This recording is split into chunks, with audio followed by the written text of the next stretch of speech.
आप सबका मेरे YouTube चैनल जानवीज ज्ञान फ्यूजन में स्वागत है। हमारा आज का विषय है कि जन्माष्टमी व्रत का जो व्रत होता है वो किस प्रकार रखा जाता है और उसको रखने से क्या लाभ होता है, और वर्ष 2020 में जन्माष्टमी उत्सव किस दिन मनाया जाएगा, जन्माष्टमी क्यों मनाई जाती है और उसकी क्या कथा है, उस पर मेरा एक और वीडियो है जिसका लिंक मैंने नीचे डिस्क्रिप्शन बॉक्स में दे रखा है, आप वो अवश्य देख सकते हैं। वर्ष 2020 में देश विदेश में जन्माष्टमी का उत्सव 11 और 12 अगस्त को मनाया जाएगा, लेकिन वैष्णव मत अनुसार 12 अगस्त 2020 को मनाना अधिक फलदायी, अधिक शुभ है, क्योंकि मथुरा वृंदावन में भी 12 अगस्त को ही जन्माष्टमी उत्सव मनाया जाएगा। पौराणिक ग्रंथों के अनुसार भगवान श्री विष्णु ने इस पृथ्वी को पापियों से मुक्ति दिलाने के लिए 8वां अवतार भगवान श्री कृष्ण के रूप में लिया। भगवान कृष्ण का जन्म उत्सव भाद्रपद मास की कृष्ण पक्ष की अष्टमी तिथि मध्य रात्रि रोहिणी नक्षत्र में जन्म हुआ, इसलिए हर वर्ष इसी दिन को भगवान कृष्ण के जन्मोत्सव या जन्मदिन के रूप में बड़ी धूमधाम के साथ मनाया जाता है। अब हम बात करेंगे कि जन्माष्टमी का व्रत आपको करना कैसे। जन्माष्टमी से एक संध्या पूर्व यानी एक रात पहले आपको ब्रह्मचार्य का पूर्ण रूप से पालन करना है।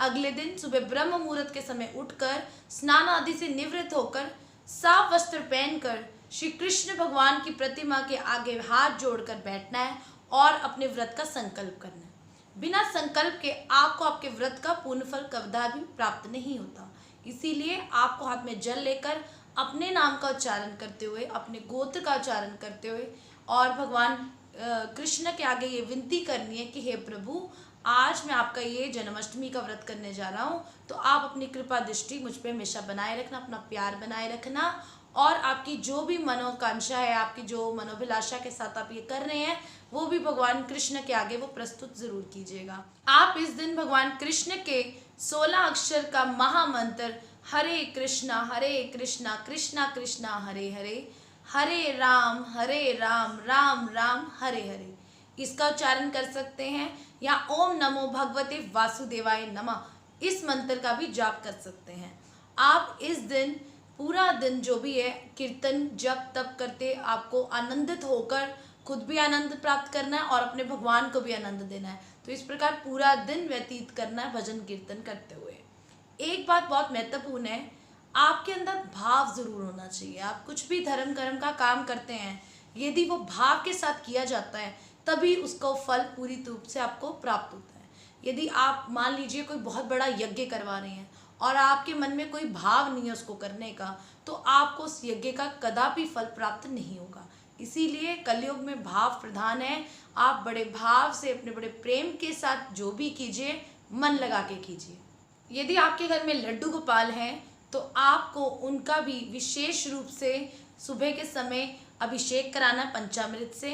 इन पंचामृत में दूध, दही, शहद, शक्कर और घी आता है। इसके बाद ये पंचामृत से अभिषेक करने के बाद शुद्ध जल जो होता है उसके साथ उसमें गंगा जल मिश्रित करके आप उससे उनको नहला सकते हैं, उनका अभिषेक कर सकते हैं।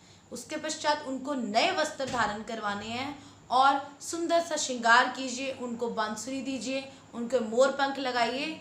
इसके बाद आप उनको उनका एक सजाया झूला जो होगा उसको सजाया होगा उस पर विराजमान कीजिए।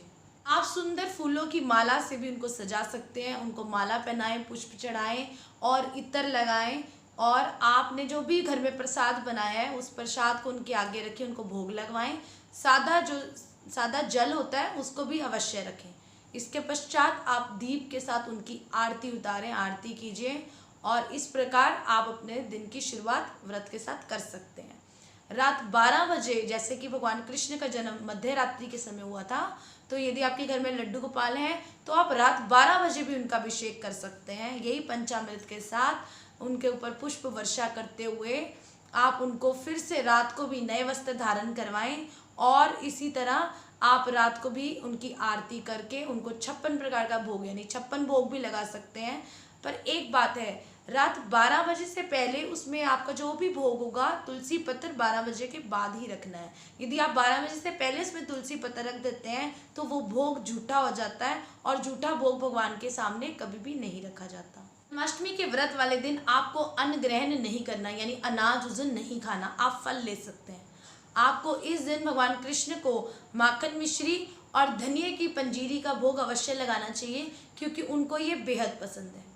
आपको इस दिन झूला भी अवश्य झुलाना चाहिए। यदि आपने घर में सुंदर झूला सजाया है तो लड्डू गोपाल को अपने झूला दीजिए, उनके बाल स्वरूप को झूला दीजिए। यदि घर में नहीं किया तो आप मंदिर में जाके झूला अवश्य झुला के आए। जो इस व्रत का पारण का समय होता है वो आप ये जो आपका जन्माष्टमी का व्रत पूरा दिन चलता है और अगले दिन सुबह जब सूर्य उदय होता है उसके कुछ देर पश्चात यानी कुछ घंटों बाद तक वो आप पारण कर सकते हैं। ये जो समय होता है हर दिशा हर स्थान का अलग अलग होता है। आप अपने नज़दीकी मंदिर में जाकर इसके पारण का समय जानकर आप उसी समय में पारण कर सकते हैं। जन्माष्टमी का व्रत करने से आपको सुख समृद्धि की प्राप्ति होती है, आपकी सभी मनोकामनाएं पूर्ण होती हैं, आपको घर में सुख शांति मिलती है। आपको जैसे भगवान कृष्ण हमें कर्म करने का ज्ञान देते हैं तो आपको आपके कर्म स्थान पर जहाँ पे आप काम करते हैं आपको वहाँ पर भी सफलता प्राप्त होती है।